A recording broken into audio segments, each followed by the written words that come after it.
Selamun Aleyküm. Bismillahirrahmanirrahim. Ben öğretmen Zahide Halil, biyoloji öğretmeniyim İmadeddin Erkek Lisesi'nde. Şimdi 11. sınıfın 9. bölümün 5. kısmı yaprak sizin için açıklarım. Biz geçen derslerde söyledik ki bitki genellikle iki bölüme bölünür. Yeşil bölüm ve üreme bölümü. Yeşil bölüm söyledik, kök, gövde ve yaprak. Onların yapısını, büyümesini ve görevlerini yaptık. Şimdi yaprağı açıklarım. Yaprak bitkilerde, sadece bitkilerde yok, yeryüzünde en önemli yapıdır. Yeryüzünün tüm yaşamının geleceği yapraklara bağlıdır. Neden?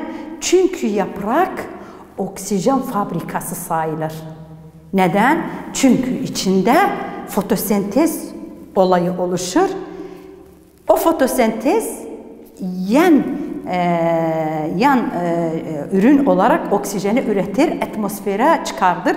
O zaman biz ve diğer canlılar onu solunum için kullanırız.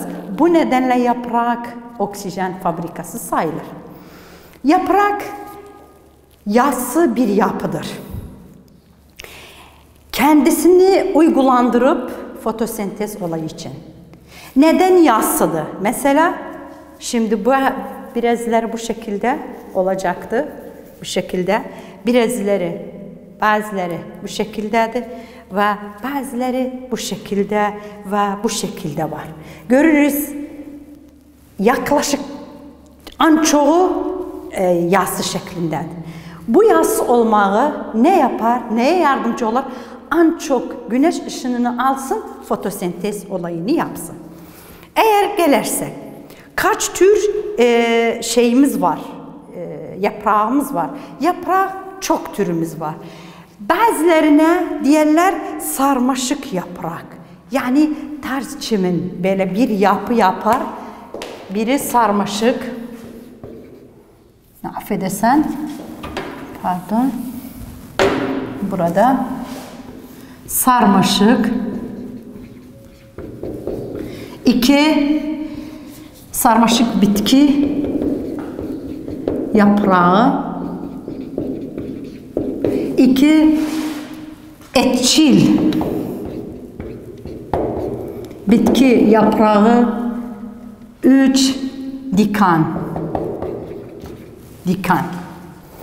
Birine bakarsak sarmaşık bitki yaprakları. Örnek mev bitkisi.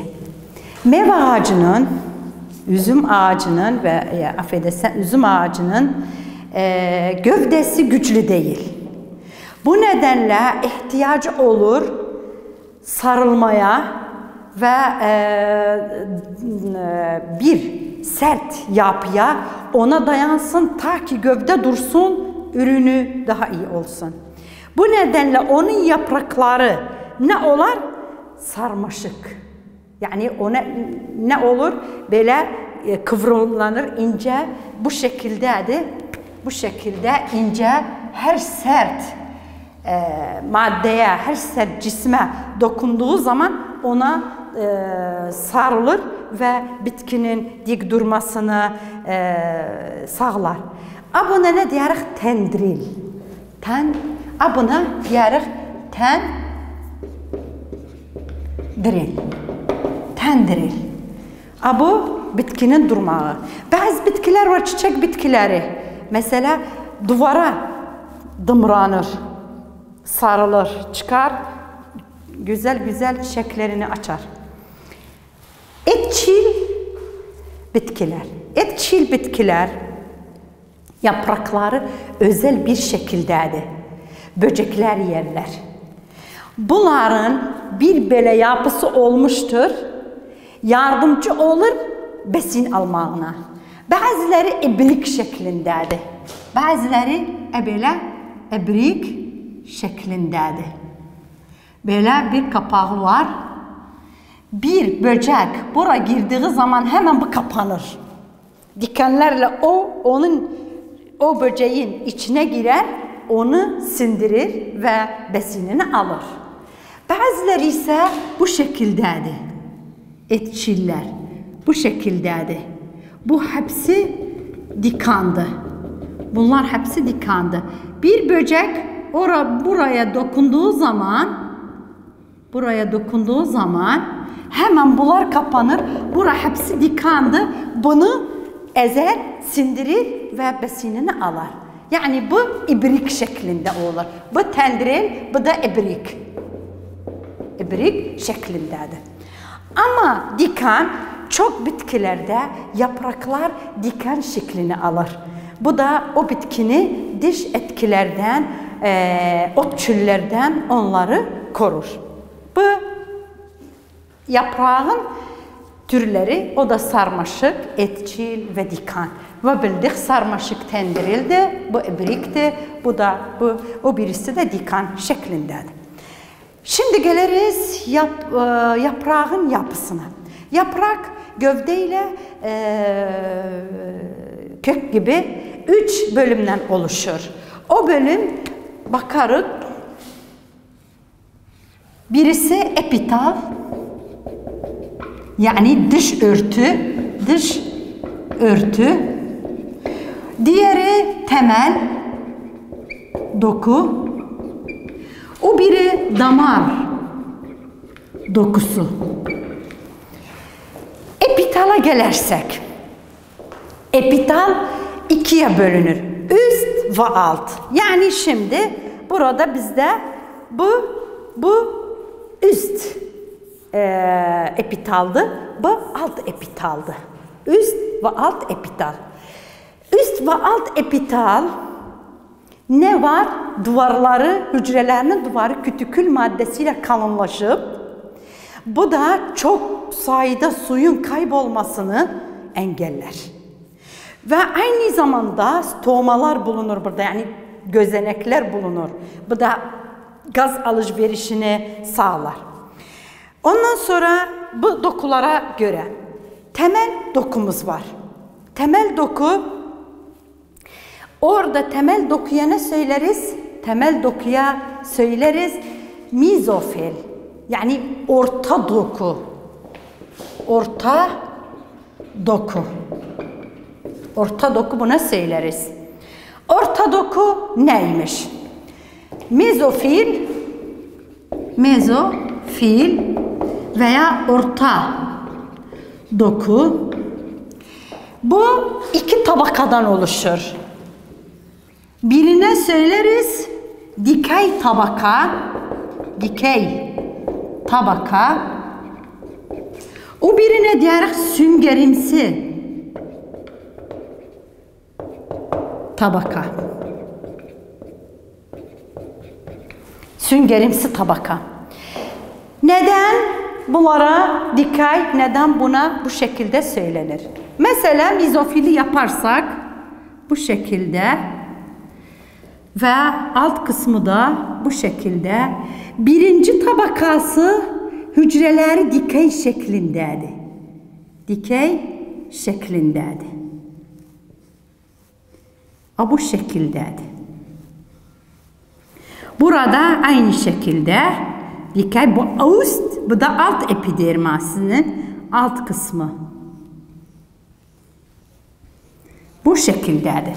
Yüzeyi de bu şekilde hücrelerden dolmuş.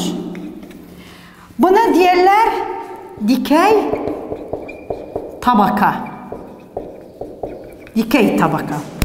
Ama bunun aşağı kısmına orta kısma gelirsek ona söylerler süngerimsi tabaka. Süngerimsi tabaka. Neden? Çünkü hücreleri sık sık değiller. Aralarında boşluklar var. Tamam.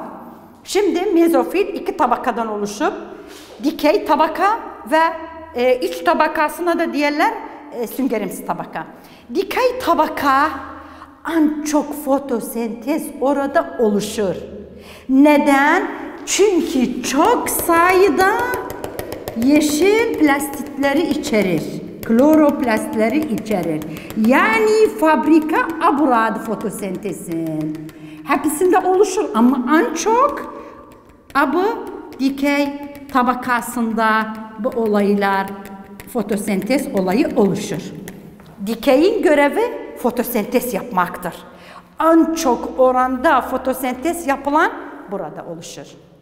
Ama süngerimsi aynı orada fotosentez yapılır orada. Ama fotosentez burada yapılanda bunun kadarı değil. Çünkü burada daha çoktur burada. Bu boşluklar önemi nedir? Bu boşluklarda suyla oksijen veya CO2 depolanır. İhtiyaç olduğu zaman o kullanılır. Gaz alışverişinde mesela fotosentezde oksijen üretilmiş. Burada depolanır, sonra gözenekler aracıyla dışarıya atılır. Sonra CO2 aldı. Buralarda depolanır suyla.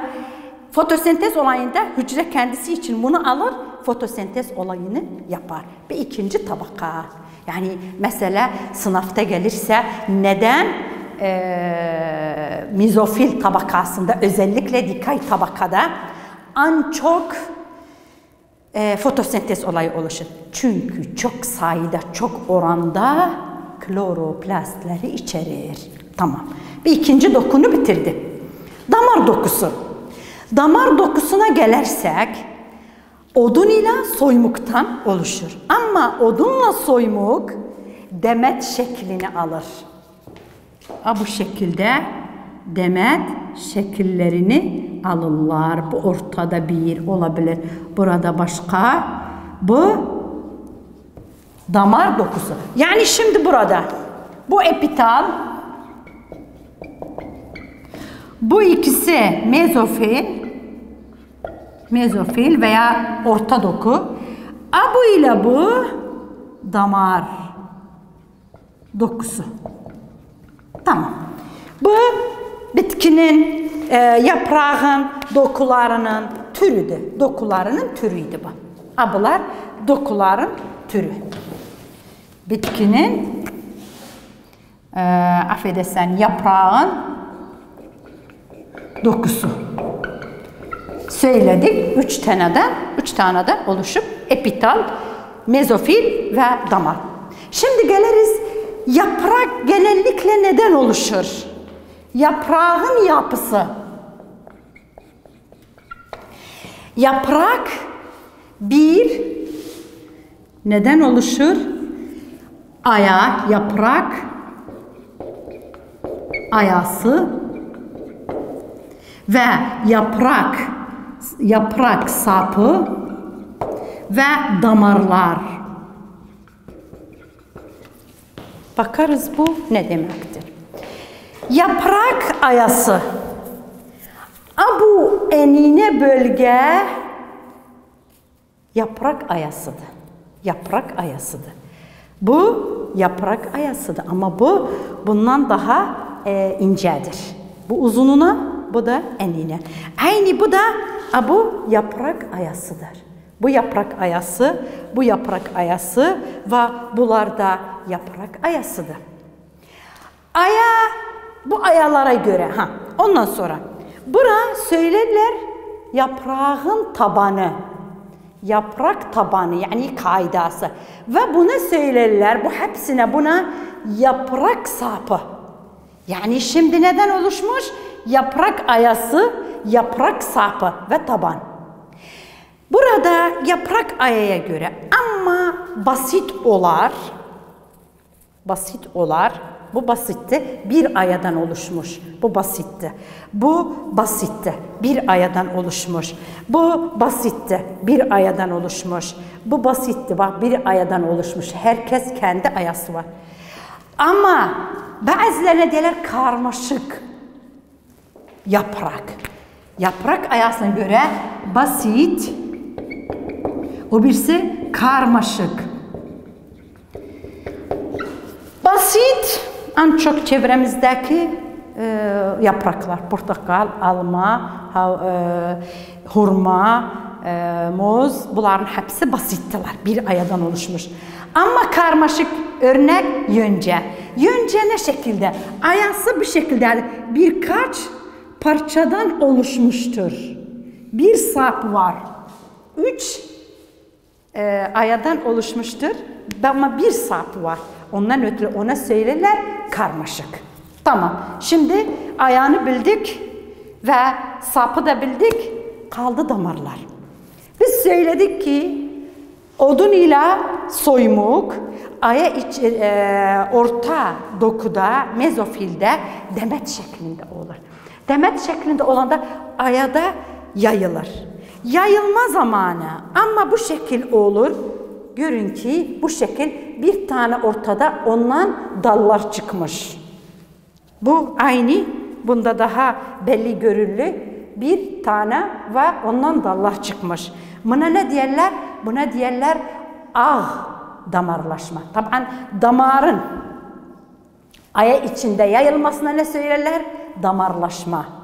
Damarlaşma buna diyorlar. Damar ne olur damarlar? Damarlaşma.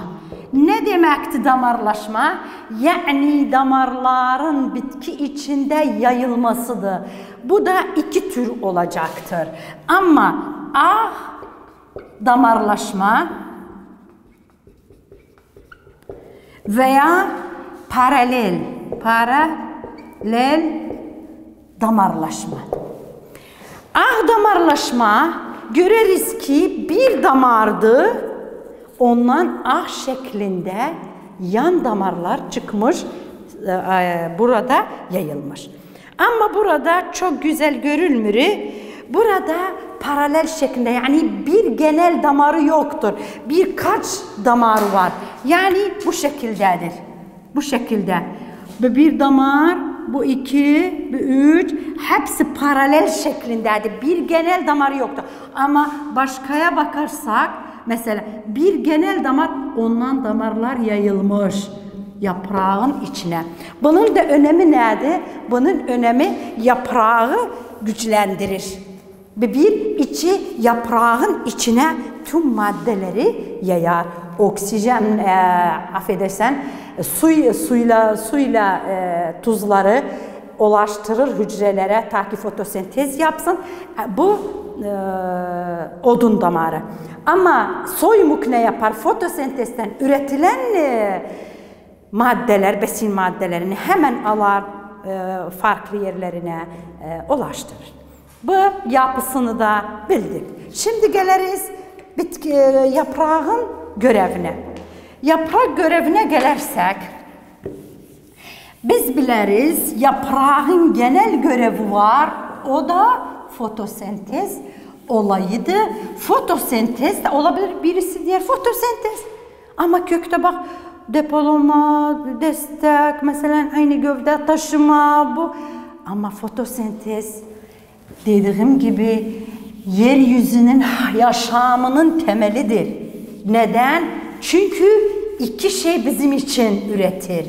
Bir taraftan besin, diğer taraftan oksijen üretir. Tamam. Yani genel görevi oksijen üretmektir. Tamam. Şimdi geliriz, bakarız. Fotosentez ihtiyacı var, oksijen CO2'nu atmosferden alsın. Aynı zamanda CO2'nu dışarıya alsın. Nasıl bu şeyler, bu olay oluşur? Bu olay nasıl oluşur? Yaprakta gözenekler var. Ona diyorlar stoma. Yani şimdi ben ne açıklarım sizin için? Gaz alışverişi. Yaprakta gazın alışverişi. Gazın alışverişi nasıl oluşur? Yaprakta ne var? Yaprakta stoma var. Stoma. Ona diğer gözenek. Gözenek var. Bu gözenekler çevresinde ne var? Bekçi hücreler. Çift, bir, iki, çift bekçi hücre.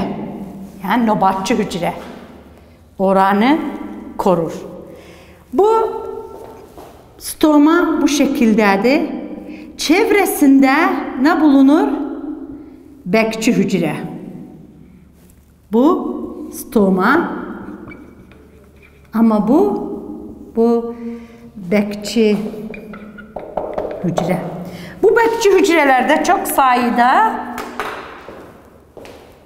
kloroplast. Yani affedersin bu biraz sakat çıkmış. Koy yeniden yapın bunu. Güzel yapak. Bu bekçi hücre. Bu daha kolaydır. Bu dedik stoma. Bu bekçi hücre. Bu bekçi hücre içinde ne bulunur? Kloroplastlar bulunur. Fotosentez olayı için. Tamam. Görek şimdi nasıl bu stoma açılır ve nasıl kapanır? Çünkü stomanın açılması kapanması gaz alışverişini uygulandırır. Yani yapar. Varımızda gündüz vakti ve gece. Bakarız gündüz ne olur ve gece ne olur. Burada suyla potasyum iyonunun çok rolü olur. Gündüz vakti potasyum iyonu bekçi hücreye girer, taşınır. İçine taşınır. İçine taşındığı zaman iki ozmoz olayıyla su bekçi hücreye taşınır. Taşındı. Bu bekçi hücrelere su taşınan zaman bekçi hücreler şişer, stoma açılır, CO2 içeriye girer. 3. Bekçi hücreler şişer ve stoma açılır. O CO2 hücreye taşınır. Biz ne zaman? Gündüz vaktinde. Gündüz vaktinde fotosentez olayı oluşur. Çünkü bekçi hücreler açılır, CO2 içeriye girer ve güneş ışını var. Gece vakti ne olacaktı? Bunun tam tersidir. Potasyum iyonu bekçi hücre dışına taşınır. Taşınanda o zaman basınç çok olanda suyu dışarıya atar. 2. Su bekçi hücre dışına taşınır. O da çıktı. 3. Ne olacaktır? Bekçi hücre büzüşür. Büzüşende 5 stoma kapanır. Gaz alışverişi durar. Yani ne oksijen dışarıya çıkar ne CO2 içeriye gelir. Burada CO2 içeriye hücreye taşınır. O dışarıya çıkar. Bu şekilde gaz alışverişi oluşur ve bitkide yapraklarda olay durar. Değerli öğrencilerim, şimdi biz bitkinin tüm yeşil bölümlerini bitirdik. Şimdi geliriz 10. bölümde, o da üreme veya bitkilerde çoğalma. Biz söyledik ki her bitki 2 bölümden oluşur. Yeşil bölüm, o da kökle gövde ve yaprak. Ve diğeri neymiş? Diğeri üreme bölümü, çoğalma bölümü, o da çiçeklerdi. Yani polenlerdi ve sporlar sayılır. Şimdi açıklarım bunu.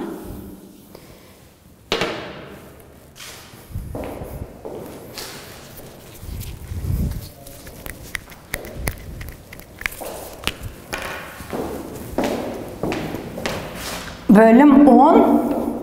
Bitkilerde çoğalma.